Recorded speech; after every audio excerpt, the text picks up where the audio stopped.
Hello friends, मैं विकास आनंद आप सभी का स्वागत करता हूं आपके अपने स्टडी चैनल लक्ष्य एकेडमी पर।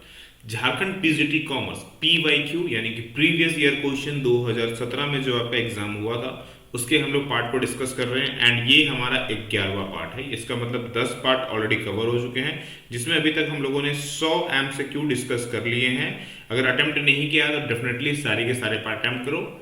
और एक बात ध्यान रखना है, मैं पहले भी बोल चुका हूं कि पीवाईक्यू में जो हमारा 2017 है इसमें आपके लगभग 80% प्लस स्कोर डेफिनेटली आने चाहिए। अगर इससे कम स्कोर आता है तो भाई 2022 में उम्मीद बहुत कम होगी, क्योंकि यार इतने सालों के बाद अगर एग्जाम हो रहा है तो डेफिनेटली जिस तरह का सिलेबस है, जिस तरह का सिनेरियो है, एग्जाम्स की लेवल और अप होगी, डाउन होने की कोई चांसेस नहीं है। सो अगर जॉब चाहिए तो अपनी मेहनत को डेफिनेटली आपको पुशअप करना होगा, राइट। एंड जिन्होंने अभी तक हमारे टेलीग्राम ग्रुप, देखो मैं पहले ही बोल चुका हूं, अगर आप पेपर वन की बात करूं तो करना कुछ नहीं है, बस जाके सर्च करो लक्ष्य एकेडमी ब्रैकेट में विकास आनंद। बस ये जो नाम आपको ग्रीन कलर से दिख रहा है ये सर्च करो टेलीग्राम पर। इसमें आपको हमारा चैनल दिख जाएगा, उसे ज्वाइन करो। इसमें हम पेपर वन के आपके डेली 10 से 15 एमसीक्यू डिस्कस करते हैं। जी हाँ, डेली 10 से 15 एमसीक्यू, यानी कि अभी से भी अगर आपका एग्जाम होने में भैया 90 दिन भी अगर लगेगा ना तो 900 एमसीक्यू हम लोग डिस्कस कर लेंगे, मिनिमम 900 एमसीक्यू। और ऑलरेडी ये करीबन 4 महीने से चल रहा है, तो समझ रहे हो कि आपके पास लगभग 3-4 हजार एमसीक्यू हो जाएगा यार, इससे ज्यादा और क्या चाहिए।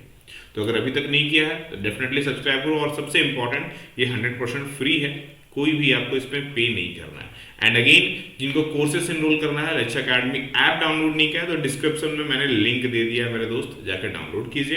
एंड जैसा कि आप सभी को पता है कि दुर्गा पूजा की जो ऑफर चल रही है, पहले आओ एक्स्ट्रा डिस्काउंट पाओ, उसकी आज लास्ट डे है। जी हाँ, 6 अक्टूबर तक ये वैलिड है, जिसमें हमारा झारखंड पीजीटी का जो कॉमर्स पार्ट है वो सिर्फ और सिर्फ 4200 में मिलेगा कल से, यानी कि 7 अक्टूबर से।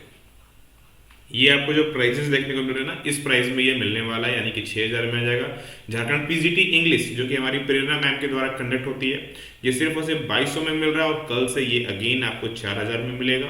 वहीं revenue inspector and senior auditor की बात करूं तो ये अभी आपको सिर्फ और सिर्फ 3100 में है, कल से ये 5000। एंड उत्तराखंड असिस्टेंट अकाउंटेंट की जो वैकेंसी है उसके लिए 2200 में अवेलेबल है, वो सिर्फ और सिर्फ, और कल से 3500 में मिलेगा। तो अगर अभी तक नहीं किया, डिस्क्रिप्शन पे लिंक है। एंड कोई भी क्वारी हो, ऑफिस के नंबर पे आप कॉल करके अपनी क्वारी को डेफिनेटली आप दूर कर सकते हैं। चलिए शुरू करते हैं क्लास।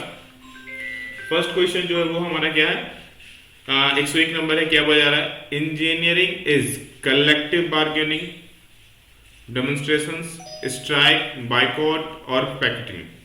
ये सब जितने भी चीजें हैं ये हमारे किस चीज को यहाँ पर इंडिकेट कर रहे हैं। क्वेश्चन ये है कि हमें ये बताना है कि भैया ये सारे के सारे ना किस चीज को इंडिकेट करते हैं, किसके तरफ जा रहे हैं। ये यहाँ पर जो सौदेबाजी हो रही है, प्रदर्शन हो रहा है, हड़ताल हो रहा है, या बहिष्कार हो रहा है, धरना हो रहा है, ये सब जितनी भी चीजें अगर आप ध्यान से देखो ये किस चीज को दिखलाती है। पॉलिटिकल, सौदेबाजी में पॉलिटिकल्स नहीं आती है, यानी कि पहला तो कट जाएगा, ठीक है, यानी कि राजनीति काट दो।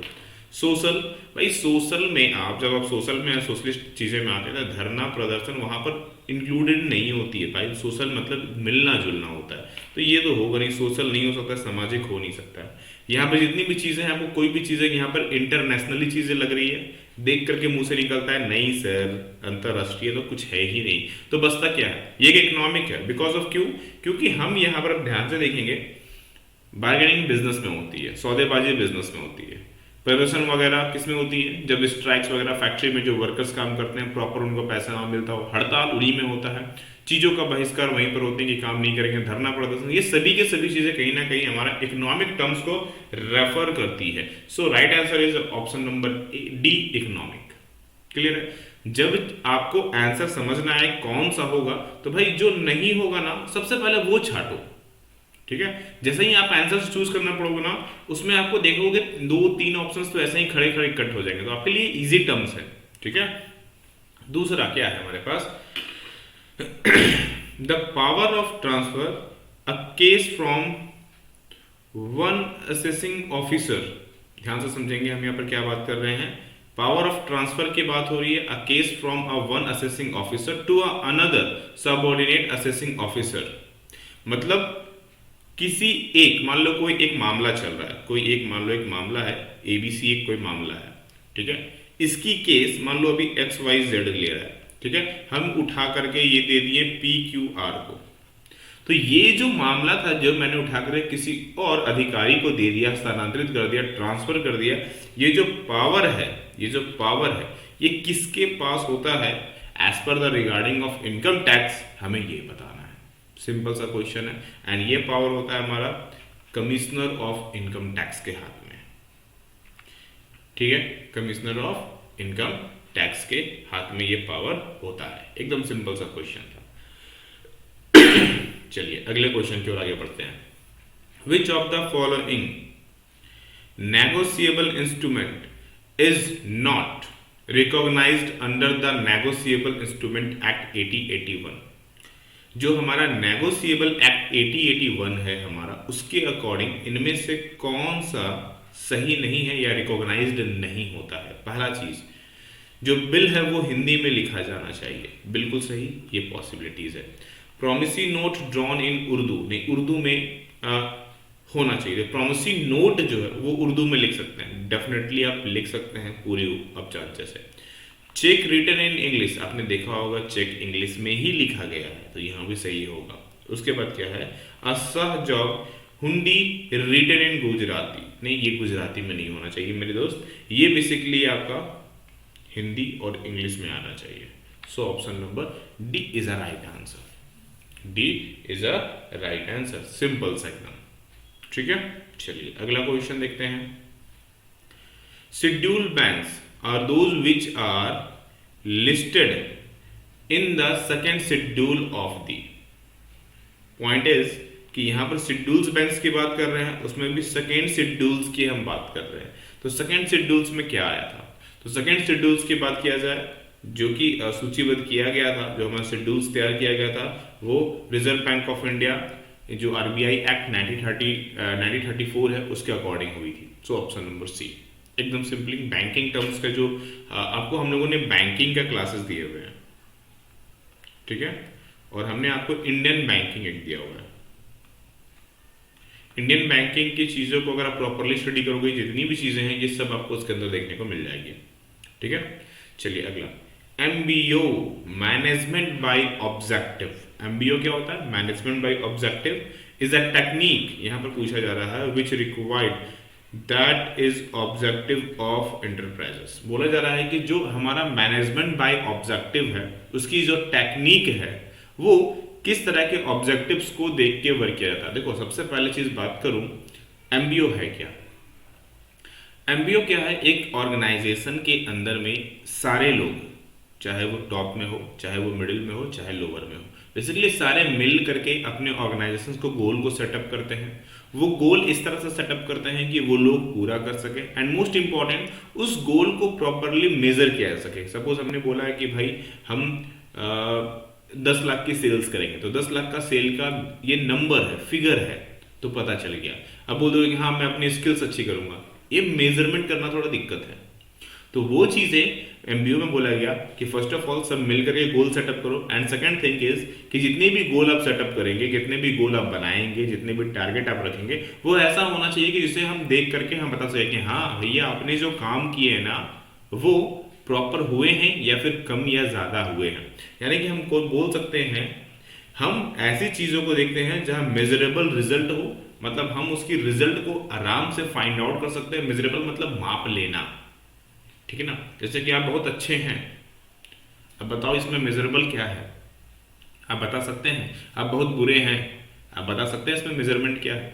कुछ नहीं, बहुत, ये कोई मेजर नहीं होता। लेकिन वही बोल दिया जाए कि हाँ आपकी वेट 40 kg है, 60 kg है, 80 kg है, ये नंबर्स हैं, अब आपको समझ में आएगा 80 kg है, ठीक है, और दूसरे पर्सन की जो वेट है वो मान ले 60 kg है, 80 to 60 आपको दिख रहा है कम या ज्यादा कौन है, लेकिन एक अच्छा है, एक दूसरा भी अच्छा है। अब दो लोगों में से कौन ज्यादा अच्छा है? पता नहीं भाई, ये तो मेजरमेंट नहीं हुआ। तो यहां पर चीजें क्या है, ऐसी होनी चाहिए जो मेजर कर सके, नाप सके, माप सके कि हाँ भैया सही और गलत क्या है, कितनी आपने स्किल्स, जितने आपने टारगेट रखा था उसमें कितना नंबर ऑफ परसेंटेज आपने अचीव किया है, ये सब हम फाइंड आउट कर सके। दूसरा, which of the following is not use to stop adverse movement in stock या फिर index stock price in either directions. Point is यहाँ पर बोला जा रहा है कि जो स्टॉक्स है या फिर जो इंडेक्सेस हैं उनकी जो कीमतों में जो चेंजेस होता है, जो एक उनको दिशा मिलती है कि हाँ भाई ये ऊपर जाएंगे या नीचे जाएंगे, ठीक है। तो इसको सही से जानने के लिए, ठीक है, इसका उपयोग प्रॉपर करने के लिए इनमें से किसका उपयोग नहीं किया जाता है, किसका उपयोग नहीं किया जाता है, पॉइंट इज, ठीक है। Index based market wind circuit filter, बिल्कुल बहुत सारे अलग अलग फिल्टर्स का, filter in the sense of आप बोल सकते हैं अपने शेयर मार्केट में बहुत सारी चीज़ें देखी होंगी, लाइक उसमें बहुत सारे इस तरह से लाइंस आपको दिखते हैं, बहुत बार आपको कुछ इस तरह के कैंडल्स देखने को मिलते हैं, ठीक है, बहुत बार कुछ इस तरह की चीज़ें देखने को मिलते हैं, बहुत सारी चीज़ें, बहुत लॉट्स ऑफ फिल्टर्स होते हैं, हज़ारों फिल्टर्स इसमें इस्तेमाल किए जा सकते हैं, हज़ारों, ठीक है ना। ऑपरेटिंग रेंज इंडिविजुअल स्टॉक, बिल्कुल हर एक स्टॉक का ऑपरेटिंग रेंज होता है, ये बेसिकली फ्यूचर एंड ऑप्शन में बहुत अच्छे से देखने को देखा गया है, ठीक है ना। सेटलमेंट गारंटी फंड, भाई ऐसा कुछ नहीं होता है स्टॉक्स में, सेटलमेंट गारंटी फंड नहीं होता है, कुछ भी नहीं होता। आपने टीवी में एड्स भी देखा होगा तो उसमें वो बोलते हैं subject to a market risk, जब मार्केट रिस्क है तो गारंटी फंड का आएगा, subject to a marketing risk आपने अक्सर सुना होगा ना, तो भैया ये तो है नहीं, ठीक है ना। जो हमारा प्राइस है वो स्क्रिप्ट वाइज बैंड प्राइस होता है, बिल्कुल हर एक चीज का एक बैंड प्राइस होता है, so option number C is a right answer, ठीक है। चलिए अगला क्वेश्चन देखते हैं। ओके, इनमें से कौन सा स्टेटमेंट फॉल्स है हमें ये बताना है। मैं डायरेक्टली राइट आंसर की ओर आगे बढ़ता हूँ, ठीक है ना, बाकी चीजें आप लोग देखेंगे आपको समझ में आ जाएगा।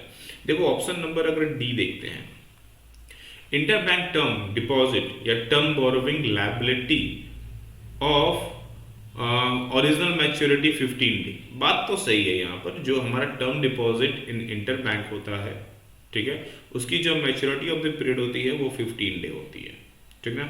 And above and up to 1 year, बात भी सही है, ये भी अप टू 1 ईयर तक होती है। Not to be included in net demand, not को हटा दो, to be included in net demand. Time liability for computations of SLR यानी कि स्टैट्यूटरी लिक्विडिटी रेशियो, यानी कि जो हमारा CRR,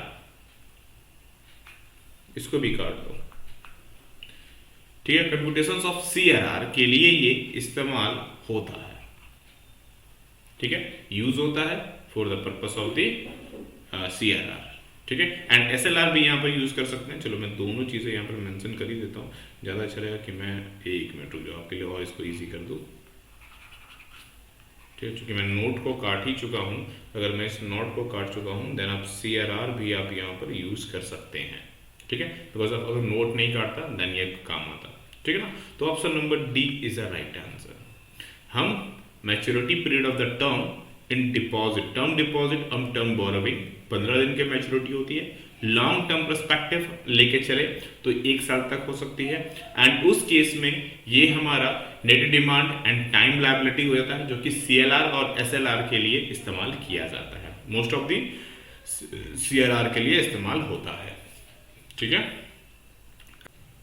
नेक्स्ट क्वेश्चन है हमारा, which of the following asset is least likely to be subjected to line. यहां पर जितनी भी एसेट दिए गए हैं इनमें से कौन सी ऐसी एसेट है जो कि बेसिकली हमारा अधिग्रहण या फिर ग्रहण अधिकार जो होता है, हमारा पाने की जो संभावना है वो लीस्ट है, मतलब सबसे कम है। प्लांट एंड मशीनरी में सबसे ज्यादा होती है। जो lease hold property already lease hold पे है तो ये बेसिकली हमारे पार्ट में नहीं आएगी। फॉर एग्जाम्पल के लिए इसका सबसे अच्छा एग्जाम्पल लूँ आज के दौर पर, अब फ्लैट खरीदते हैं, अब ध्यान से देखना जितने भी फ्लैट्स होते हैं वो 99 ईयर के लिए बेसिकली हमारा लीज पे मिलता है।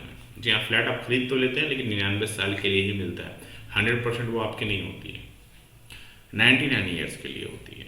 तो 99 ईयर्स के लिए this is a part of leasehold property, ठीक है, जो कि likely to be subjected to a line, जो कि बहुत कम है, जो कि हमारे अधिकार में आती है, दैट्स व्हाई। अगला, the term amalgamation is used when, amalgamation का इस्तेमाल कब किया जाता है, क्वेश्चन ये पूछा गया। सिंपल सी चीज़ें हम लोगों ने देखी है, जहाँ पर दो या दो से अधिक कंपनी जो सिमिलर नेचर की हो वो लिक्विडेट हो जाए और एक न्यू कंपनी का निर्माण कर दे। इसका सबसे अच्छा एग्जांपल क्या है हमारे पास, अगर आपको भी याद हो तो वोडाफोन एंड आइडिया। मैंने अपनी लाइव क्लास में भी बताया है कितनी बार, जो कि वीआई मिलके बनी। वोडाफोन भी बंद हो गई, आइडिया भी बंद हो गई, दोनों मिलके वीआई बनाई। टू और more existing companies to go into a liquidations, Vodafone और आइडिया लिक्विडेट हुई एंड न्यू कंपनी वीआई एक न्यू कंपनी फॉर्म की, ठीक ना, अपने बिजनेस को चलाने के लिए। This is called amalgamation, this is called amalgamation, right. अगला, last but not the least, which of the following is an important recommendation of the core committee. दो चीजें हमें पढ़नी है। अगर मैं बात करूं झारखंड पीजीटी की तो दो चीजें बहुत अच्छे से पढ़नी है, एक है core committee and second one है टंडन कमेटी। दोनों है क्या, सबसे पहले वो दोनों चीजें समझ लो। ये बेसिकली दोनों की दोनों चीजें ना हमारे लिए बनाई गई हैं जो बैंकिंग की फाइनेंशियल बैंकिंग की जो फाइनेंशियल कंडीशन है उसको इम्प्रूव करने के लिए, वर्किंग कैपिटल किस तरह से ये लाएं उसको देखने के लिए। दूसरी चीज, जो इनकी लोन है उसको किनको देना चाहिए, कैसे उस पर इंप्रूवमेंट करना चाहिए, एनपीआर कैसे कम होना चाहिए, किन किन चीजों पर बनाने के लिए, इन सब चीजों पर रिकमेंडेशंस के लिए डिजाइन की गई है core committee and Tandon committee. दोनों अपने आप में बहुत इंपॉर्टेंट है, दोनों को पढ़ना बहुत जरूरी है। कोर कमेटी की सबसे इंपॉर्टेंट जो पार्ट रही, उन्होंने कहा है कि डिफरेंट डिफरेंट पार्ट रखो peak and non peak level of the bank limit के लिए, ठीक ना। Question of separate limit of the bank for the peak and non peak level. इन्होंने कहा कि peak and non peak time पर, non peak levels पर different different term होने चाहिए, डिफरेंट डिफरेंट रेट्स होने चाहिए, इसलिए इन्होंने सेपरेशन बनाया था। एंड ये सबसे ज्यादा इनका मोस्ट इंपॉर्टेंट रिकमेंडेशन में से एक रहा है, राइट। तो ये तो थे भैया हमारे 10 क्वेश्चन, और इसी के साथ हमारे 110 क्वेश्चन पूरे हो गए। आपने कितना स्कोर किया कमेंट करके जरूर बताना है। एंड मैं पहले ही बोल चुका हूं, अभी तक में आपके पास 80% प्लस स्कोर आना चाहिए। अगर कम आएगा जॉब में दिक्कत है दोस्त, पढ़ना पड़ेगा। एंड मोस्ट इंपॉर्टेंट ध्यान देना है, 6 अक्टूबर आज लास्ट डे है ऑफर का। 7 अक्टूबर यानी कि कल से आप लोगों का जो कोर्स की प्राइजेस है आप देख सकते हो इंक्रीज हो जाएगी। This is a today price, आज 4200 लग रहा है, कल 6000 लगेगा, यानी कि 1800 की नुकसान हो जाएगी। तो नुकसान से बचना है तो राइट टाइम यही है आपके पास। क्लियर है? चलिए फिर मिलते हैं अगले क्लास में। प्रॉपर स्टडी करते रहिए। सभी लोगों को राधे राधे।